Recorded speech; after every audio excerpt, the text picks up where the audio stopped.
Hello everyone, welcome to विरल classes. आज हम बात करेंगे इक्वल एंड आइडेंटिकल फंक्शंस की। तो आइडेंटिकल वर्ड क्या है? Identical meaning same. That means अगर कोई दो चीजें आपको एग्जैक्टली सेम दिखाई दे रही है तो आप उन्हें क्या बोलते हैं? आइडेंटिकल बोलते हैं। जैसे आपने अपने डेली लाइफ में ट्विंस देखे होंगे कोई, तो वो आपको बिल्कुल आइडेंटिकल दिखाई देते हैं। आप ये कंसिडर नहीं कर पाते कि कौन राम है और कौन श्याम है, तो वो बिल्कुल एक से दिखाई देते हैं। बट मैथमेटिक्स में ऐसा नहीं होता है। मैथमेटिक्स में अगर हमें फंक्शंस आइडेंटिकल दिखाई दे रहे हैं तो ऐसा भी हो सकता है कि वो आइडेंटिकल ना हो। तो आइडेंटिकल फंक्शंस होने के लिए आपके पास कुछ कंडीशंस है। Suppose you have two functions f(x) and g(x). तो conditions are, first is the domain of f(x) equals to the domain of g(x). The second condition is the range of f(x) equals to the range of g(x). That means आपके दोनों function में क्या होना चाहिए? Identical तो होना चाहिए और साथ में उनके डोमेन और रेंज भी क्या होने चाहिए? इक्वल होने चाहिए। And one more thing, graph of these two function should be same. Graph, domain, range की हम बात अपने प्रीवियस लेक्चर में कर चुके हैं। अब हम इसे कुछ एग्जांपल्स के थ्रू समझते हैं। Suppose you have two functions f(x) equals to x² x and g(x) equals to x। तो ये दो फंक्शंस आपको देखने में तो एग्जैक्टली आइडेंटिकल दिखाई दे रहे होंगे, because x² x is also written as x and g(x) is already given x। But हम चेक करते हैं क्या ये आइडेंटिकल है या नहीं है। तो सबसे पहले हम इसके लिए डोमेन निकालेंगे। डोमेन आप देख सकते हैं, अगर मैं x की जगह 0 पुट करूंगी तो 0/0 दैट मीन्स अनडिफाइंड फॉर्म। तो ये क्या हो जाएगी? अनडिफाइंड फॉर्म हो जाएगी आपकी। और इस x की वैल्यू आप 0, 1, 2, 3 दैट मीन्स कोई भी r पुट कर सकते हैं। बट यहाँ पर आपको r तो आप पुट करेंगे बट आप 0 पुट नहीं कर सकते। तो इसका डोमेन हो जाएगा r-0 एंड इसका डोमेन हो जाएगा r। That means domain are not same, functions are not identical. अब अगर हम एक और एग्जाम्पल की बात करें, suppose you have a function log x² and 2 log x। देखो ये भी दिखने में आपको एग्जैक्टली सेम दिखाई दे रहे हैं। आप इसको क्या लिख सकते हैं? 2 log x, बिकॉज लॉग में पावर क्या हो जाती है? आगे आ जाती है। और ये ऑलरेडी 2 log x गिवन है। तो क्या फंक्शन आइडेंटिकल हैं? तो जरूरी आपको आइडेंटिकल लग रहे होंगे। और एक बात नोट कर लेना, IIT JEE में भी इस टाइप के क्वेश्चन पूछे जाते हैं। स्पेशली उसमें यही फंक्शंस दिए जाते हैं जो दिखने में बिल्कुल आइडेंटिकल हो। बट आपको चेक करना है। अगर आपने बिना चेक के टिक कर दिया तो समझो नेगेटिव हो गया। तो हम इसको चेक कर लेते हैं। आप ये पहले ही हम लोग डिस्कस कर चुके हैं कि लॉग हमेशा पॉजिटिव नंबर्स का निकलता है, इसलिए यहाँ पर x² की वैल्यू ग्रेटर देन 0 होनी चाहिए एंड x की वैल्यू भी ग्रेटर देन 0 पुट करेंगे। अब किसी भी नेगेटिव या पॉजिटिव नंबर का हम होल स्क्वायर करेंगे तो अगेन हमें क्या फाइंड आउट होता है? Positive number. तो यहाँ पर x की वैल्यू क्या हो सकती है? -∞ To +∞ except 0। And same case में ओनली r पॉजिटिव एक्सेप्ट 0। तो is the domain are same? No, इनके डोमेन सेम नहीं है। That means function is not identical. तो ये फंक्शन आइडेंटिकल नहीं है। चलो एक और एग्जांपल देख लेते हैं।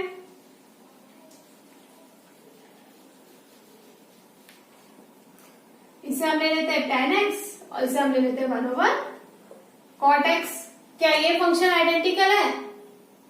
देखो भाई, tan 0 की वैल्यू निकालो। 0, 1/cot 0 वही नॉट डिफाइंड है।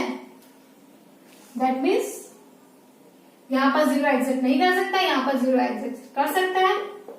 तो नॉट आइडेंटिकल फंक्शंस, क्योंकि इनका डोमेन सेम नहीं है। इस डोमेन में 0 आ रहा है, इस डोमेन में 0 नहीं आएगा। ऐसे एक और एग्जांपल डिस्कस कर लेते हैं।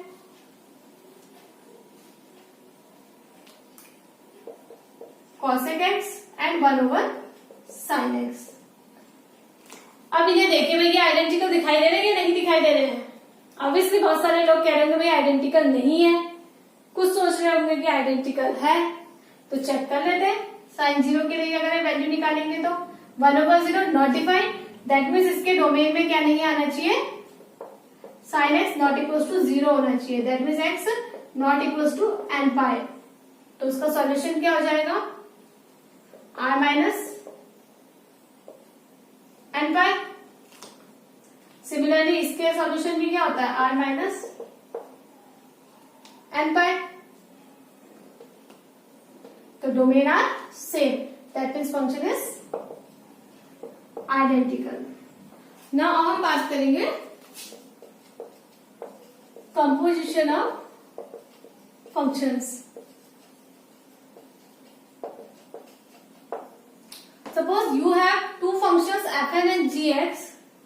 Let fx is a to b and gx is defined as b to c. Then composition of f to g is defined as G A to C। That means ये है कि अगर आप दो function का कंपोजिशन करते हैं, अगर f x A to B defined हो रहा है, g x B to C defined हो रहा है, तो आपका अगर जो फंक्शन होगा उसे आप इस तरीके से डिफाइन कर सकते हैं, जी ओ एफ ए टू सी। तो जो आपका एफ टू जी फंक्शन कंपोजिशन होगा उसे हम बोलेंगे जी ओ एफ। अब हम इसको कुछ एग्जांपल्स के थ्रू समझ लेते हैं।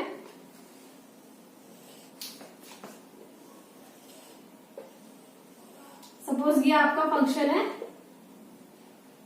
एफ एक्स, ये कोई फंक्शन है एक्स, इसके लिए ये आपका एफ एक्स हो जाएगा और ये आपका जी एक्स हो जाएगा। इस तरीके से ये कोई भी नंबर है 1 2 3 4 जिस पर हमें एफ एक्स की वैल्यू निकालनी है और ये आपका जी एक्स हो गया। तो जो आपका ये कंपोजिशन हमें फाइंड आउट हुआ ये क्या होगा, जीओ एफ। अब इसके लिए हम क्या करते हैं, यहाँ पर कुछ नंबर्स पुट कर देते हैं। सपोज ये हो गया ए बी सी डी, इसे हम ले लेते हैं 1 2 3 4, इसे -1 4 -6 एंड 5 कंसिडर कर लेते हैं। अब आपको सपोज निकालना है जीओ F A, GOF B, GOF C and GOF of D। इसका यहाँ पर मीनिंग क्या हो जाएगा, G of F A, इसका मीनिंग हो जाएगा G of F B। Similarly G of F C and G of F D। G of F A, F A, A पर क्या वैल्यू है 1, दैट मीन्स 1। आपको निकालना है G2, G3 and G4। F of B यानी कि B पर F B की वैल्यू कितनी है 2, F of C 3, F of D 4। G1 F of A that means 1 पर G की क्या वैल्यू है -1, 2 पर 4, 3 पर -6 एंड देन इस पर 5। तो आपका जीओ एफ होगा वो डिफाइन हो जाएगा A, -1, B, 4, C, -6 and D, 5।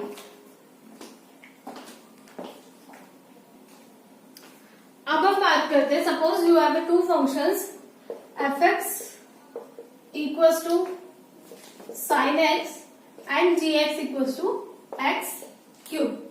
Both are mapping R to R। gx is such that R to R। तो we have to find out GOF and FOG हमें फाइंड आउट करना है। तो इसके लिए हम क्या करेंगे, सबसे पहले GOF means G of fx, because हमारे फंक्शंस किसके टर्म में है, x के टर्म में है। तो यहाँ पर हम fx की वैल्यू पुट कर लेंगे। एफ एक्स कितना गिवन है, sine x. G of sine x, अगर हमें जी ऑफ एक्स गिवन है एक्स क्यूब, तो जी ऑफ साइन एक्स कितना होगा, that means you have to put in the place of x is sine x, that means sine x का whole cube, also written as sine cube x. इसी तरीके से अगर हम F of g निकालेंगे तो that means f of g x, g x की value आपको गिवन है एक्स क्यूब।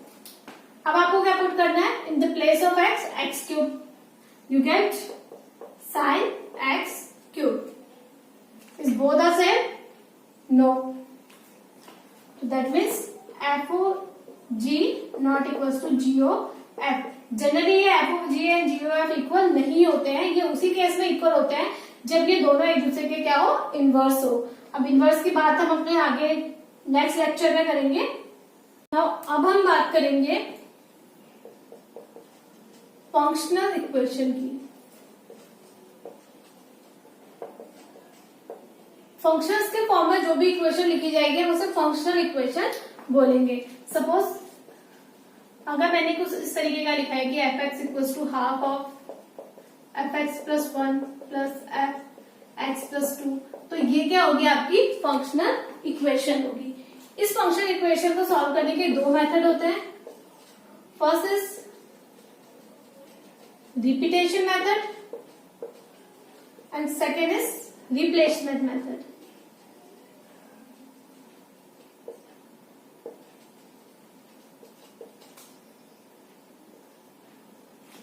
अब अगर हम बात करते हैं रिपीटेशन मेथड की, सबसे फर्स्ट तो आपको एक क्वेश्चन सपोज गिवन है F X equal to half F X plus one plus F X plus two and F zero equal to one, F one equal to five, F five. Functional equation mostly IIT JEE में पूछी जाती है, तो इसको हम किस तरीके से निकालेंगे। सबसे पहले हमें क्या करना है, जो सबसे बड़ा टर्म होगा, अगर आप इसमें देख रहे हैं F X plus one F X plus two, तो एफ एक्स प्लस टू सबसे बड़ा टर्म है, तो इसको आपको क्या करना है, एक साइड ले आएंगे, एफ एक्स प्लस टू को आपको सेपरेट करना है। तो इसकी आपको सबसे पहले वैल्यू फाइंड आउट करनी है, तो इसकी वैल्यू फाइंड आउट करते हैं, इस इक्वेशन को सॉल्व करते हैं। Twice of F X equals to F X plus one plus F X plus two, then F X plus two की हम वैल्यू फाइंड आउट करेंगे, तो ये हो जाएगा twice of F X minus F of X plus one. Then हमने क्या करना है, इसके प्लेस में वन बाय वन वैल्यू को पुट करना है और देखना है। हम सबसे पहले क्या पुट करेंगे, एक्स इक्वल्स टू जीरो, तो f zero plus two equals to twice of f zero minus f zero plus one. F zero की वैल्यू गिवन है one, minus zero plus one is one and f one is two, तो then f two equals to two minus two zero, f two आपको zero given है, तो same equation में आप x equals to one put कर लीजिए। तो x equals to जब आप वन पुट करेंगे यहाँ पर, तो आपको क्या फाइंड आउट होगा, F one plus two equals to twice of F one minus F one plus one, तो twice of F one means two minus one plus one two, F two की value zero, two plus one three, तो F three की value आपको मिल गई four. That means ये आपका solution. Again you will continue this process to get solution F5 जाएगा। अब अगर हम बात करते हैं रिप्लेसमेंट मेथड की, तो रिप्लेसमेंट मेथड के लिए हम एक अभी एक क्वेश्चन ले लेते हैं, F X equals to F X plus one minus F one minus x.